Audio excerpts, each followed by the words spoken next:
ಸ್ನೇಹಿತರೆ, ಇವತ್ತಿನ ಒಂದು ವಿಡಿಯೋದಲ್ಲಿ ನಾವೇನಪ್ಪ ಅಂತಂದರೆ RRB ಗ್ರೂಪ್ ಡಿ 32,438 ಪೋಸ್ಟ್ಗೆ ಸಂಬಂಧಪಟ್ಟಿರ್ತಕ್ಕಂತೆ ಲಾಸ್ಟ್ ಡೇಟ್ ಆಫ್ ಅಪ್ಲಿಕೇಶನ್ ಏನಪ್ಪ ಅಂತಂದರೆ ಅದು ಮುಗಿದಿದೆ. ಸೊ ಮಾರ್ಚ್ 1ರಂದು ಈ ಒಂದು ಲಾಸ್ಟ್ ಡೇಟ್ ಅಪ್ಲಿಕೇಶನ್ ಮುಗಿದಿದೆ. ಸೊ ಎಲ್ಲರೂ ಅಪ್ಲಿಕೇಶನನ್ನು ಹಾಕಿದ್ದೀರಿ.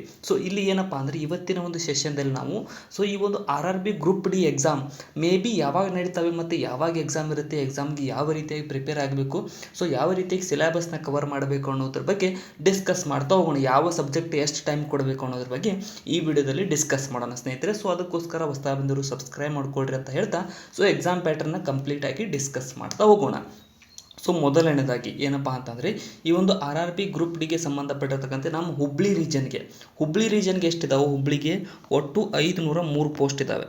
ಸೊ ನಾವು ಇಲ್ಲಿ ಕರ್ನಾಟಕದ ಹುಡುಗರಿಗೆ ಹೇಳ್ತಾ ಇದ್ದೀನಿ. ಸೊ ಆಲ್ಮೋಸ್ಟ್ ಎಲ್ಲ ಜನ ಏನಪ್ಪ ಅಂದರೆ ಹುಬ್ಳಿ ರೀಜನ್ಗೆ ಅಪ್ಲಿಕೇಶನನ್ನು ಹಾಕಿರ್ತೀರಿ. 503 ಪೋಸ್ಟ್ ಅಂದರೆ ನಮ್ಮ ಕರ್ನಾಟಕ ರೀಜನ್ ಆಗುತ್ತೆ ಇದು. ಸೊ ಅದಕ್ಕೆ ಸಂಬಂಧಪಟ್ಟಿರ್ತಕ್ಕಂತೆ ಯಾವ ರೀತಿ ಪ್ರಿಪೇರ್ ಮಾಡಬೇಕು, ಕಟ್ ಆಫ್ ಎಷ್ಟು ನಿಲ್ಲುತ್ತೆ ಅನ್ನೋದ್ರ ಬಗ್ಗೆ ಡಿಸ್ಕಸ್ ಮಾಡೋಣ.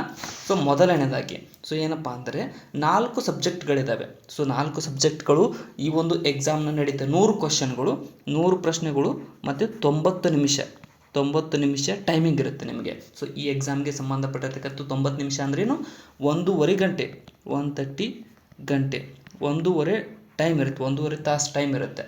ಸೊ ಇದೇ ಟೈಮಲ್ಲಿ ನಾವೆಲ್ಲನೂ ಸಾಲ್ವ್ ಮಾಡಬೇಕಾಗಿರುತ್ತೆ. ಸೊ ಕ್ವಶನ್ಗಳು ನೋಡಿ ತುಂಬ ಜನ ಡೌಟ್ ಕೂಡ ಕೇಳಿದರೆ. ಸೊ ಏನಪ್ಪ ಅಂದರೆ ಏನು ಡೌಟಪ್ಪ ಕೇಳಿದ್ದಾರೆ ಅಂತಂದರೆ ಜಾಸ್ತಿ ಜನ ಸರ್ ಒಂದು ಸಬ್ಜೆಕ್ಟ್ ನಾವು ಜನರಲ್ ಸೈನ್ಸ್ಗೆ ಸಂಬಂಧಪಟ್ಟಿರ್ತಕ್ಕಂಥ ಪ್ರಶ್ನೆಗಳನ್ನ ಮುಗಿಸಿದ ಮೇಲೆ ಸೊ ಮುಂದೆ ಹೋಗಿರ್ತೀವಿ, ವಾಪಸ್ ಹಿಂದೆ ಬಂದು ಇವುಗಳನ್ನ ನೋಡ್ಬೋದಾ ಸರ್ ಅಂತ ಕೇಳಿದರೆ. ಸೊ ಏನಪ್ಪ ಅಂದರೆ ಎಕ್ಸಾಮು ಆನ್ಲೈನ್ನಲ್ಲಿರುತ್ತೆ, ಕಂಪ್ಯೂಟರ್ ಬೇಸ್ಡ್ ಎಕ್ಸಾಮು. ಸೊ ಹಾಗಾಗಿ ನೀವು ಮುಂದೆ ಹೋದ ಮೇಲೂ ಕೂಡ ನೀವು ಹಿಂದೆ ಬಂದು ಏನಪ್ಪ ಅಂದರೆ ಹಿಂದಿನ ಪ್ರಶ್ನೆಗಳನ್ನು ಕೂಡ ಕವರ್ ಮಾಡುವಂಥ ಸಮಯವನ್ನು ಕೊಟ್ಟಿರ್ತಾರೆ ಸ್ನೇಹಿತರೆ. ಸೊ ನೀವೆಲ್ಲ ಕ್ವಶನ್ಗಳನ್ನ ಇದ್ದ ಟೈಮಲ್ಲಿ ಅಟೆಂಡ್ ಮಾಡಬೇಕು. ಮತ್ತು ಇದಕ್ಕಿಷ್ಟೇ ಟೈಮ್ ಅಂತ ಕೊಟ್ಟಿಲ್ಲ, ಅವರು ಎಲ್ಲದಕ್ಕೂ 90 ನಿಮಿಷ ಓವರ್ ಆಲ್ ಟೈಮನ್ನು ಕೊಟ್ಟಿರ್ತಾರೆ ಸ್ನೇಹಿತರೆ. ಸೊ ಮೊದಲನೇದಾಗಿ ನೆಗೆಟಿವ್ ಮಾರ್ಕಿಂಗ್ ಮತ್ತು ಮಾರ್ಕಿಂಗ್ ಸಿಸ್ಟಮನ್ನು ನೋಡೋಣ.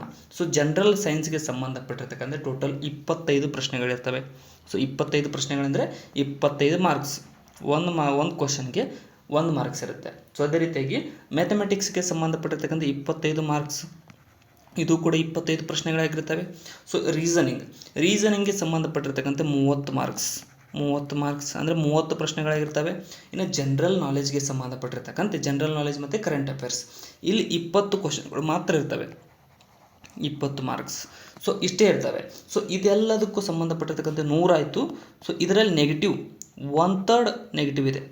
ನೆಗೆಟಿವ್ ಎಷ್ಟಪ್ಪ ಅಂದರೆ 1/3 ನೆಗೆಟಿವ್ ಇರ್ತಕ್ಕಂಥದ್ದು ಸ್ನೇಹಿತರೆ. ಸೊ 1/3 ನೆಗೆಟಿವ್ ಇದೆ. ಸೊ ಈ ಒಂದು 100 ಮಾರ್ಕ್ಸ್ಗೆ ಸಂಬಂಧಪಟ್ಟಿರ್ತಕ್ಕಂತೆ. ಸೊ ಇನ್ನು ಕಟ್ ಆಫ್ ಬಗ್ಗೆ ನೋಡೋದಾದರೆ ಮೊದಲನೇದಾಗಿ ಜನರಲ್ ಸೈನ್ಸ್ ಮತ್ತು ಈ ಒಂದು ಜನರಲ್ ನಾಲೆಜ್. ಸೊ ಇವೆರಡು ಸಬ್ಜೆಕ್ಟಿಗೆ ಇದ್ದಾವಲ್ಲ, ಫಸ್ಟ್ ಆ್ಯಂಡ್ ಫೋರ್ತ್. ಸೊ ಇವೆರಡು ಏನಪ್ಪ ಅಂದರೆ ಒಂದು ಸ್ವಲ್ಪ ಡಿಫಿಕಲ್ಟ್ ಆಗಿರ್ತವೆ. ಅಂದರೆ ಸೊ ನೀವು ಡಿಫಿಕಲ್ಟ್ ಅಂತ ಹೇಳೋದಕ್ಕಿಂತ ಏನಪ್ಪ ಅಂದರೆ ನೀವು ಓದಿರೋದಕ್ಕಿಂತ ಸ್ವಲ್ಪ ಎಕ್ಸ್ಟ್ರಾನು ಬರ್ಬೋದು, ಅಥವಾ ಈ ಅಜಮಾಸ್ ಹೇಳ್ಬೋದು, ನೀವು ಓದಿದ್ದು ಬರ್ಬೋದು ಅಥವಾ ಬೇರೆನೂ ಬರ್ಬೋದು. ಸೊ ನೀವು ಆಲ್ರೆಡಿ ಎಲ್ಲ ಸಿಲೆಬಸ್ನ ಓದಿರ್ತೀರ ಅಂದ್ಕೊಡ್ರಿ, ಏನಾದರೂ ಸ್ಕಿಪ್ ಮಾಡಿದಾಗ ಸೊ ಅದರಿಂದಾನೇ ಪ್ರಶ್ನೆಗಳು ಬಂದರೆ ಇಲ್ಲಿ ನಿಮ್ಮ ಮಾರ್ಕ್ಸ್ ಹೋಗೋ ಚಾನ್ಸಸ್ ಇರುತ್ತೆ. ಅಂದರೆ ಸ್ಪೆಸಿಫಿಕ್ ಆಗಿಲ್ಲ ಇದು ಟಾಪಿಕ್, ಅವ್ರು ಕೊಟ್ಟಿದ್ದಾರೆ ಸಿಲೆಬಸ್ನಲ್ಲಿ ಸ್ಪೆಸಿಫಿಕ್ ಅಂತ. ಬಟ್ ಏನಪ್ಪ ಅಂದರೆ ಕ್ವಶನ್ಗಳು ಸ್ವಲ್ಪ ಹೊರಗಡೆ ಬರೋ ಚಾನ್ಸಸ್ ಕೂಡ ಇದೆ. ಅಂದರೆ ಡಿಫಿಕಲ್ಟ್ ಆಗಿರ್ತಕ್ಕಂಥ ಪ್ರಶ್ನೆಗಳು ಬರೋ ಚಾನ್ಸಸ್ ಇದೆ. ಸೊ ಇದರಲ್ಲಿ ಏನಪ್ಪ ಅಂದರೆ ಇದಕ್ಕೆ 25ಕ್ಕೆ ನೀವೊಂದು 18+ ಮಾಡ್ಬೋದಾಗಿದೆ. ಸೊ 18+. ಇದಕ್ಕೆ ಸಂಬಂಧಪಟ್ಟಿರ್ತಕ್ಕಂಥ ಜನರಲ್ ನಾಲೆಜಿಗೆ ಈ ಒಂದು 12+ ನೀವು ಮಾಡಬೇಕಾಗಿರುತ್ತೆ. ಸೊ 12+ ಸ್ಕೋರನ್ನು ಜನರಲ್ ನಾಲೆಜ್ ಒಳಗಡೆ ಮತ್ತು ಕರೆಂಟ್ ಅಫೇರ್ಸ್ಗೆ ಮತ್ತು ಜನರಲ್ ಸೈನ್ಸ್ನಲ್ಲಿ 18+ ಮಾಡಿದರೆ ಸಾಕು ನಿಮಗೆ. ಅದಕ್ಕಿಂತ ಜಾಸ್ತಿ ಮಾಡಿದರೆ ನಿಮಗೆ ಕವರ್ ಆಗುತ್ತೆ. ಸೊ ಬಟ್ ಏನಪ್ಪ ಅಂದರೆ ಮ್ಯಾಥಮೆಟಿಕ್ಸ್ ಮತ್ತು ರೀಸನಿಂಗ್ ಇಲ್ಲಿ ಬಂದಲ್ಲಿ ಸ್ನೇಹಿತರೆ ನಿಮ್ಮ ಮಾರ್ಕ್ಸು ಹೋಗಬಾರ್ದು. ಟೋಟಲ್ 50 ಮಾರ್ಕ್ಸಿಗಿದೆ, 55 ಮಾರ್ಕ್ಸಿಗಿದೆ. 55ಕ್ಕೆ ಏನಿಲ್ಲ ಅಂದರೂ 50+ ನೀವು ಮಾಡಬೇಕು. ಸೊ 50+ ಮಾಡಬೇಕಂತಂದ್ರೆ ನೋಡಿರಿ, ತಲೆವಾಡಿ ಬಿಟ್ಕೊಡ್ರಿ. ಈ ಒಂದು ಮ್ಯಾಥಮೆಟಿಕ್ಸ್ ಮತ್ತು ರೀಸನಿಂಗ್ಗೆ ಸಂಬಂಧಪಟ್ಟಿರ್ತಕ್ಕಂಥ ಹೆಚ್ಚು ಸಮಯ ಕೊಡಿ ಸ್ನೇಹಿತರೆ. ಯಾಕಪ್ಪ ಅಂತಂದರೆ ಇದು ಸ್ಪೆಸಿಫಿಕ್ ಆಗಿದೆ, ಇಂಥದ್ದೇ ಪ್ರಶ್ನೆಗಳು ಬರ್ತಾವಂತ ಇದೆ. ಸೊ ಇದರಲ್ಲಿ ನಿಮ್ಮ ಯಾವುದೂ ಮಿಸ್ಟೇಕ್ ಆಗಬಾರ್ದು. 50+ ಸ್ಕೋರ್ ನಿಮ್ದು ಆಗಬೇಕು ಅಂತಂದರೆ ನೀವು ಇದ್ರ ಮೇಲೆ ಜಾಸ್ತಿ ಪ್ರಾಕ್ಟೀಸನ್ನು ಮಾಡಬೇಕಾಗತ್ತೆ. ಸೊ ಅಂದರೆ ಮ್ಯಾಥಮೆಟಿಕ್ಸ್ ಮತ್ತು ರೀಸನಿಂಗ್ ನೋಡಿರಿ, ನಾವು ಕರ್ನಾಟಕದ ಎಕ್ಸಾಮ್ನನ್ನು ಬರೆಯುವಾಗ ಏನಪ್ಪ KPSC ಎಕ್ಸಾಮ್ ಬರೆಯುವಾಗ, KA ಎಕ್ಸಾಮ್ ಬರೆಯುವಾಗ ಸ್ಪೆಸಿಫಿಕ್ ಇರಲಿಲ್ಲ ಸ್ನೇಹಿತರೆ.